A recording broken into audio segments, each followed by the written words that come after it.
Hey, I'm Decathlon Gamer, and welcome back to FM Youth Factory. This is episode number 8. We've done it. We've reached the intake, and on the surface, it does not look to be as good as what we had a year ago.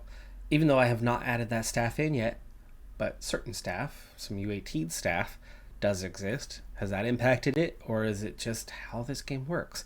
Every year, the first intake is amazing. The second intake drops off dramatically. But I haven't looked at these guys proper. We'll find out here real quick if they are as advertised. As feared, this intake is definitely nothing like the last intake in terms of upper end quality.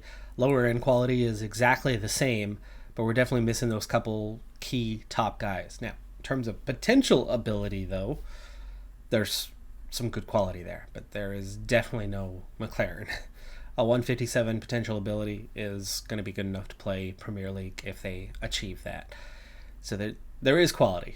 There's certainly some quality here. And of course, like last season, we will be taking every single one of these intake players and blending them into the squad. Now, of course, right now, the bottom end of the starting lineup resemble the bottom end here. So this top end should be able to blend in a little more seamlessly and upgrade a number of positions. So even though we're about to lose McLaren at the end of the season, we will see progression overall throughout the squad.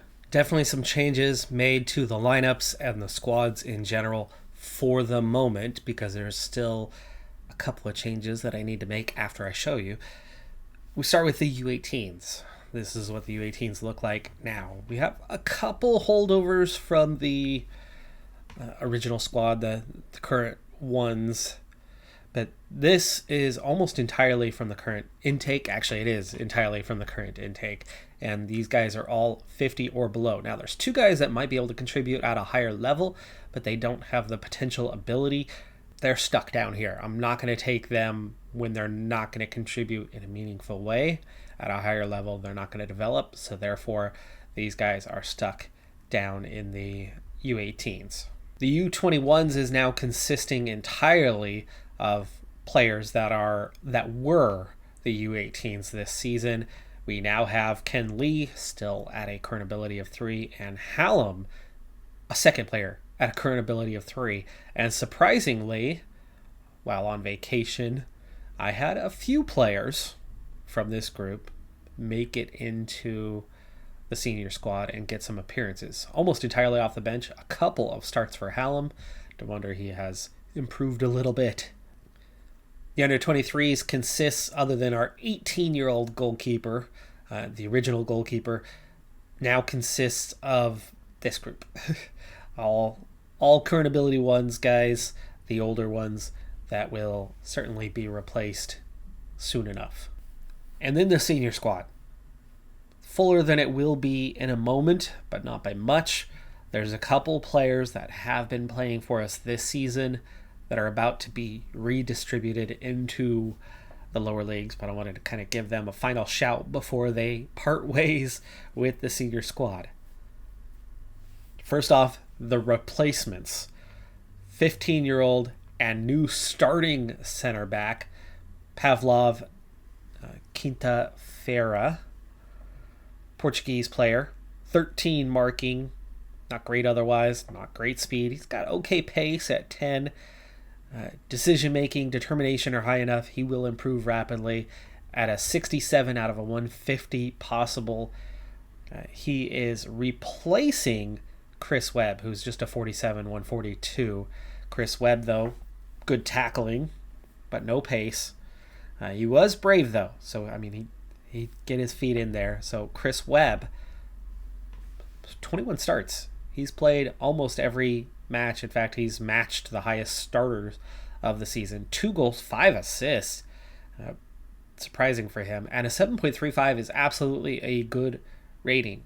It does not match up to the others necessarily, but he has absolutely been good. He has absolutely developed and absolutely has potential. He's staying on the senior squad. He's just going to be moved to the bench, and actually I already have a spot for him. There you go. McLaren, of course, will leave us soon. He's all the way up to a 107 already. He is just flying that the professionalism that he has, the personality that he has, is allowing him to blossom.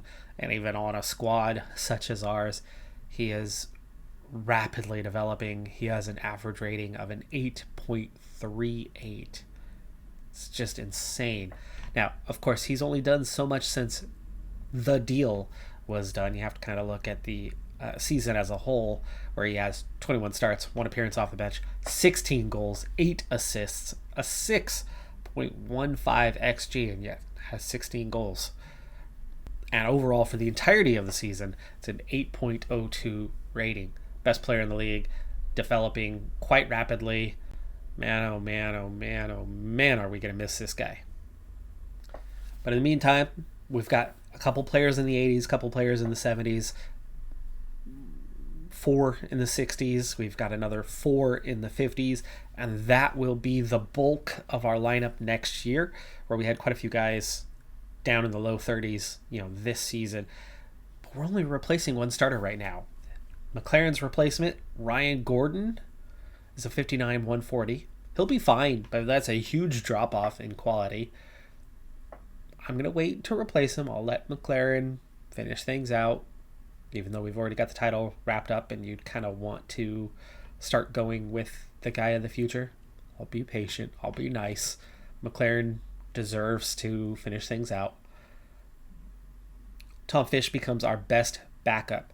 Now, I may, as I did previously, I may want to retrain Tom Fish as a defensive mid. In fact, I think Atkins might have been the guy that we originally did that with. We retrained him as a defensive mid because we literally only had one.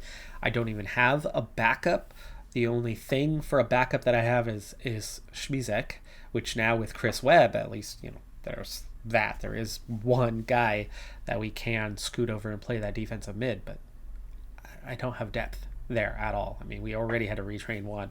I might retrain Tom Fish to play there so that we can upgrade that position, and then you have Atkins then become the backup. Atkins has certainly done okay, but he's not going to stay okay for long. You climb that ladder, the opposition gets tougher. Climb that ladder again, the opposition gets tougher. He's not going to hang out. He's not going to hang in there for very long as a defensive mid capable of starting. The other starter that is being replaced, there was a second one. Penrys is taking over from Max Grigg. They have similar shot-stopping ability. Grigg is better at distributing the ball, but then Penrys is better in everything else. So aerial decision-making, all of that is all in favor of Penrys. And while we don't have a overhaul of the lineup, similar to what I was hoping for, a couple things have happened. One, the lineup has progressed. I think Webb was one of those guys who was in the 30s a year ago. He started about a 30. He's now a 47. So he's developed his way into still being a part of this team, and we've seen that with some of the others. So the new guys come in with decent current ability, but not quite what we had a year ago across the board, and so they didn't just suddenly fill half the slots. They're only filling a couple, but they are filling the bench side of it, and will get playing time and hopefully will develop. And we want to keep an eye on the potential ability of the group, which actually all are at least over 100. I mean, Redknapp's not the greatest here, and you'll want to replace him in time. But how many players are we going to get over 100 before they get swept away by somebody else? Bick, McDonald look like they could be this next year. We could be losing either or both of those guys. In fact, we already had attention during the summer, especially for McDonald. So I could see him leaving possibly as soon as this summer as well, meaning Tom Fish would be starting right away anyway in place of McDonald. So we might not necessarily have an option there. But meanwhile, Thornhill could be one to start retraining as a defensive mid, as he doesn't have a spot otherwise right now, and we could definitely get him to learn the position. Looks like he's already been learning that attacking mid position a little bit as is. But down here at our bottom end are the soon-to-be casualties from the senior squad. Percival, just 3 starts, 5 appearances off the bench, still just a 30 overall, is headed down to the U18s. Radford, another one with just 5 combined appearances. He was our left-right midfielder, didn't have a proper position. He was the guy left out of the positioning entirely, but it looks like he has played a bit at right wing and has been training there, or I've been training him there, so that he would actually learn a position useful for us. Mildenhall has been a more readily available, but still not good, and just at that left wing, and there was also another option there that just rendered him redundant. He was good when he played, though. And finally, Cahill. Definitely one of our go-to bench players. 4 starts, 11 appearances. Not good. I mean, he hangs in there for this level. He's better than a lot of the opposition, but compared to his teammates, he's weak. It's always hard to get your rating up, though, when you're mostly coming off the bench. And there you have it. The new makeup of our squad. You at the S3, there we go. Is this going forward? So we have 5 new faces, 2 starters, 3 for the bench, and we have 1 long-term backup who's kind of limited actually himself, and maybe we need to bump him down as well, Mickey Norris, to go try to maximize whatever he's got left, and when we eventually have a hole to fill, he could fill the hole. But I think in the meantime, you know what, this is a guy I don't need to throw into the 18s to develop. He's our spot replacement injury guy who will slot in to the bench when somebody else is hurt, and I think that's totally fine because he's already near his max potential ability as is, and very much is redundant and very much is a one position kind of guy, but he's better than what you have down here available to serve that same role. We have 2 of the guys that just came in intake wise that, oh look, essentially do the same role. We do have a backup defensive mid that we could utilize in that sense. So I do have a couple guys here, but there you go. That is your new look squad. Not changed over in a massive way, but I think the big thing is we went from a lot of players that were in the 30s to now 40s plus for the entire squad. So we've improved that baseline a bit. We really only have 1 key guy left that's below a 55, and that's Atkins, and I'm already thinking about trying to replace him. I think Thornhill, not Fish. Fish is going to be playing a more important role for us. I think getting somebody like Thornhill, who's got a much higher potential, well, not much higher than Atkins, but he's got a big head start. He's plus 15 over Atkins. I think can help us out a lot more. So we're going to get him trained up. Oh boy. Well, we saw this coming. I knew it was coming eventually. I was hoping we could prolong being amateur for a season or 2 because this is going to start to change the finances. The main thing about turning semi-pro, which we are now officially semi-pro, is not the contracts. Contracts are cheap. Contracts are easy at semi-pro level. Players, for the most part, are just getting bonuses and, you know, very, very minute salaries. What happens is all that youth setup that we have, that perfect youth facilities that we have, that starts getting expensive. And it gets a whole lot more expensive as you turn pro and as you climb level by level. It gets more expensive even though the setup is perfect already. Depending on your scale, your level of professionalism, your level of competition, as you climb all of that, it gets more and more and more expensive. And we're going to see a significant jump in expenses now happening. Speaking of, it's at this exact moment that I also said, oh, right, it's time to do something. I was waiting for something to happen, and that something just happened. We now have a balance of 1,004,000. So we just topped 1 million. it's time for us to go ahead and try to turn that into our next training facility upgrade. And considering where we are now in terms of having just turned semi-pro, yeah, we want that. We're heading to the 10th tier and we're semi-pro already. 6th tier is where you get 6th, 7th tier is where you get that, and we're still in the 11th for the moment.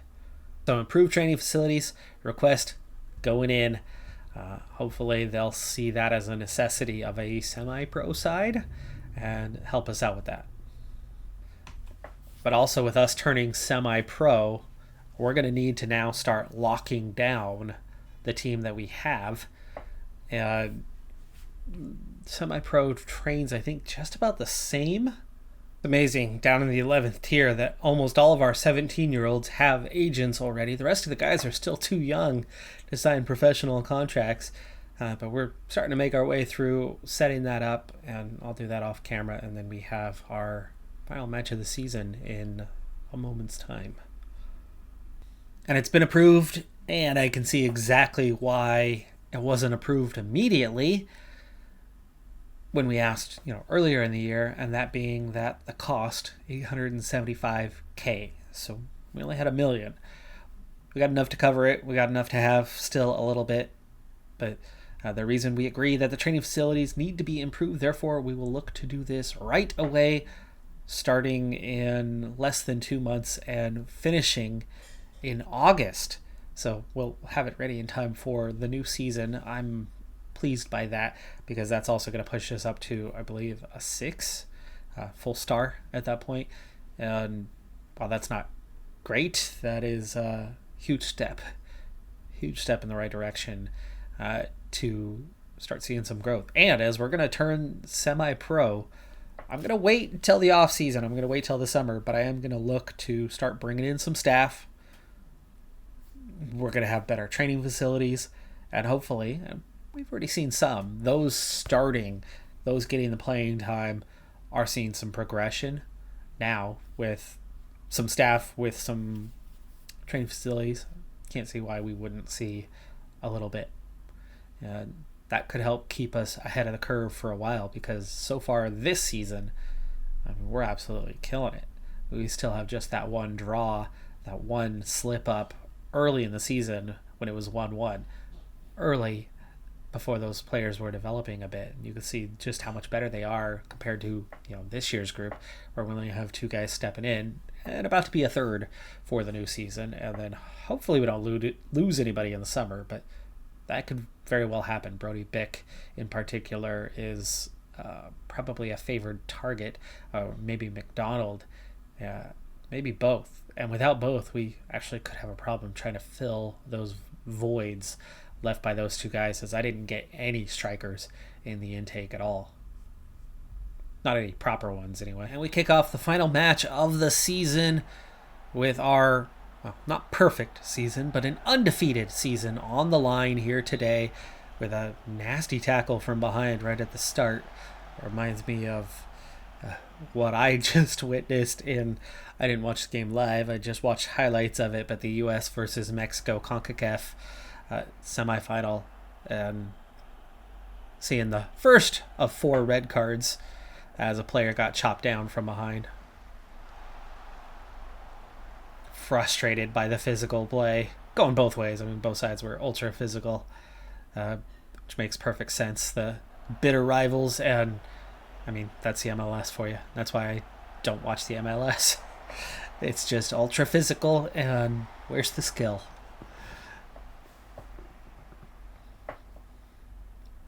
That translates all the way down to the lower levels. That's why I finally had to retire as a player a year ago.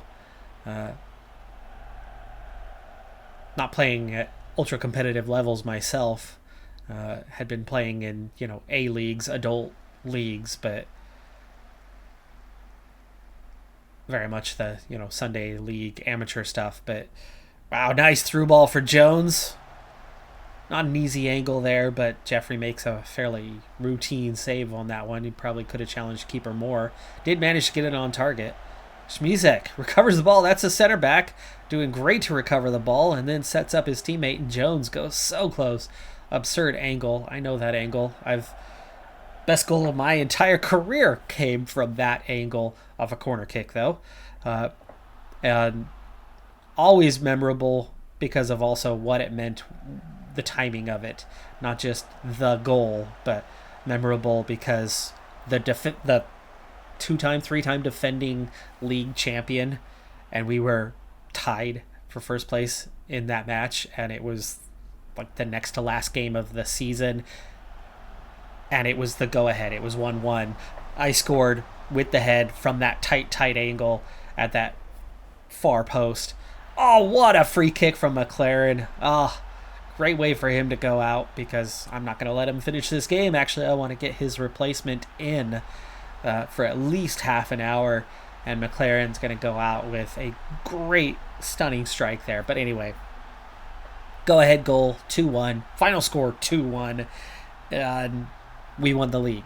And it was the one and only time that team has ever won the league. I actually just checked up. It's halfway around the world. I do not live in Saipan anymore. That team has never won the league again since. So our one and only title, and I had the decisive winner that won us the title. Now, of course, it comes down to more than one game, but the top two teams clashing and coming away with the winner made it very memorable. We start the second half, and the team not necessarily fired up. It is the final match of the season. It's one of those you can definitely be let down, and we have been a bit let down today. The team is playing very flat, really not giving their all, but we do lead 1-0. Can we hang on to it? Jones is having a rough day. Let's go ahead and get him out of here, and we will bring on Tom Fish. And McLaren's coming out. Oh, I was trying to make that sub together. I guess it doesn't matter. There's only 3 subs to be had. But Gordon coming on. He will play just over half an hour here. Bick also on a yellow, but I'm not worried about him. Except for he's having a terrible day. For that, I'm worried about him. 1 hour played. Bad passes there. Not even really a clearance necessary. McDonald lays it off. And a long ball to absolutely no one. Seemed to be, again, long ball to absolutely no one. We're completely unaware of where our team members are, and maybe that's Bick, who's totally out of position, hence the terrible rating. He should be there. They expect him to be there. Penrice, first time we've seen him make a quality play, as he is one of our intake players just coming up. Speaking of youth, let's first go over offside. Okay, sure, whatever. Didn't look like anything like an offside. Thornhill can play striker. Let's get him in there. Final sub. Oh! Fish. No, buddy. Oh, it's a tap in from there. Ball comes off the woodwork, and Fish just to tap it in. Now, of course, keeper is diving, but keeper was already laying on the ground from diving for the first one. Fish, great turn there. Earns the corner. That's better. That's better from the guy who's going to be, you think, the key part of what we're doing. Still no goal, though. It's still 1-0. This is our worst offensive performance other than the draw. Bick! Here's your chance, bud. There's a sub coming for you. But not yet. Not yet. McFadden. Still no sub, by the way. Bick's still on there. Gordon. Great touch there. McDonald missing from point-blank range. But, oh boy, we are missing some opportunities here. McDonald finds Bick. Bick still on. For changes. Stupid FM23 for adding that in this year. Fish finds McDonald, and finally we get a finish and seal the game at 2-0. And an undefeated season. 25 wins, 1 draw, barring some late action here in the final 10 minutes. Shots 9-1 with the on target, huge XG advantage and underscoring, and held in the box. Is that going to be a penalty? No, the referee decides that is going to go out for a goal kick, and we're not even going to take it. That ends the game right there. Looked like we might have been held. Potential penalty. No need. 2-0. We do come away with one last final victory and come up this close to a perfect season in the 11th tier. It's going to get harder every level you go up, though. Remember, we had a team of current ability 1s that somehow came away with a pretty, level-headed, even, competitive season. So you know the quality here is really bad. So our players, and not just McLaren, our players are way above this level. But that level's going to rise pretty quick. And I don't think our ability is going to rise that quick. But I'm now starting to get optimistic. Training facilities at a 6 out of 20. And the semi-pro status. But I don't like the odds of finding good staff members. Let's check in on just how bad that part is looking. By the way, in the end, we finished 30 points ahead of every other team in the league. The maximum points available were 78. We get 76 of those. Plus 74 on the goal differential, so we come up just short of matching the points in the goal differential. That ended up being one of the bigger targets of the season, I suppose, was trying to keep up with that and didn't quite get there in the end. All right, so our development as manager, it's non-existent so far. Working with youngsters was a 3. I had 2 points that I couldn't slide over any further to mental. Remember, we started as horrible as we could possibly be, and I had a 1 in every other category. In the mental side, we started with determination of 13 and a 1 in everything else. We have a motivating of 2. We have gained a single point in motivating in 2 years.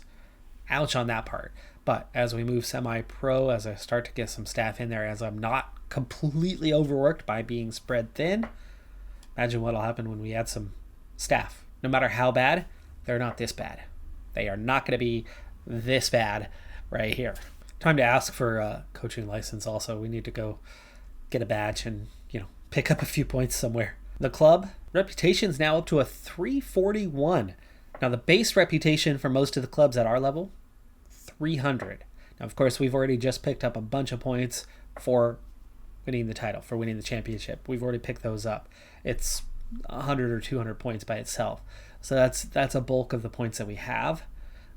Getting promoted itself is another tick of points that we might be adding as we turn into the new year. So we should see another little boost to that reputation. But of course, we're going to move up a level to the 10th tier, and they're all going to have a higher reputation than what everybody had at our level. How much higher? I don't know. 400, 500, something along those lines, I would imagine. But we have a reputation relevant to our level. So I suppose that's a good thing. Morale is extremely high. Club attendance has already climbed over 1,000. And of course, that stadium upgrade will put it at, 1125? So we're close to being able to still fill out the stadium as we continue to grow. Quick look at the facilities and how those stand. We're still at the 1,000. I don't remember when exactly we're supposed to have the stadium complete. But again, it only adds 125 seats. The expansion capacity is ultimately to 3,000.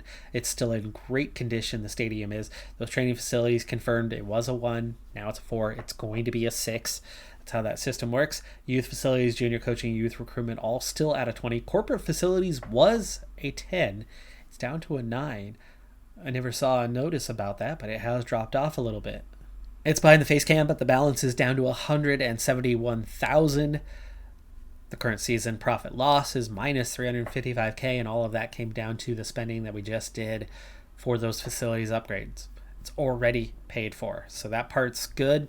That's out of the way. That's good to know. Finances have dropped back down to okay from secure, but that's okay. Youth facilities still state of the art.